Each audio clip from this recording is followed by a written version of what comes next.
RTC నాయకులు సమ్మె notice వెనక్కు తీసుకోవాలని కోరారు మంత్రి పొన్నం ప్రభాకర్. ఆర్టీసీ విలీనం, యూనియన్ల అంశంపై కమిటీ వేశామని నివేదిక వచ్చిన తరువాత అందుకు అనుగుణంగా నిర్ణయం తీసుకుంటామన్నారు.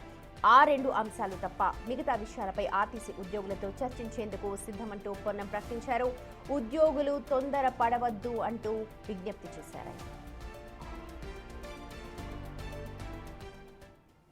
విధి విధానాలు లేకుండా అంత పెద్ద సంస్థకు సంబంధించినటువంటి ఒక కార్యక్రమం జరిగేటప్పుడు ప్రభుత్వం కమిటీ దగ్గర ఉంది. దాన్ని కూడా ఇటీవలనే మళ్ళీ ఒక హైయెస్ట్ మా దగ్గర మనం ఈ డిఐ ఇచ్చినప్పుడు కానీ తర్వాత సమావేశం జరిగినాం. మేము రవాణా ఈ ఆర్టీసీకి సంబంధించినటువంటి సిబ్బంది పరంగా ఏ సమస్య ఉన్నా వాళ్ళ డిఐ ఇచ్చినాం, వాళ్ళ పిఆర్సీకి సంబంధించి ఆలోచన చేస్తా ఉన్నాం, పాత పిఆర్సీలు ఇచ్చినాం, వాళ్ళ కారుణ్య నియామకాలు చేస్తున్నాం.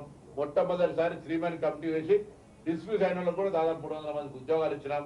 ఇన్ఫ్రాస్ట్రక్చర్ పెంచుతా ఉన్నాం, బస్సులు పెంచుతా ఉన్నాం, ఉద్యోగ నియామకాలు చేపడుతున్నాం. కాబట్టి ఇప్పుడే గాడిన పడుతున్న ఆర్టీసీని మూలిగా నక్క మీద తాటిపట్టు పడ్డట్టుగా ఇటువంటి ప్రేరేపితమైన అంశాలకు దయచేసి అట్రాక్ట్ కావద్దని నేను కార్మికులందరికీ హృదయపూర్వకంగా విజ్ఞప్తి చేస్తాను. వాళ్ళ సమస్యలు వినడానికి, పరిష్కారం చేయడానికి ప్రభుత్వం, నేను కానీ, మేనేజింగ్ సంస్థ కానీ లేదా గౌరవ ముఖ్యమంత్రి గారిని అందరూ కూడా సిద్ధంగా ఉన్నారు. నిన్న కూనంనేని సాంబశివరావు గారు కూడా ముఖ్యమంత్రికి లేఖ రాసినారు. కాబట్టి మేము దానికి సంబంధించిన విషయాల్ని నేను వారిని మరొకసారి నేను కోరుతాను. గతంలో కూడా నేను అదే మాట చెప్పినాం. ఇప్పుడు కూడా ఆ 2 అంశాలు తప్ప ఏ సమస్య ఉన్నా పత్రికల ముందు చెప్తాను. అన్ని సమస్యల్ని మేము పరిష్కరించాలని సిద్ధంగా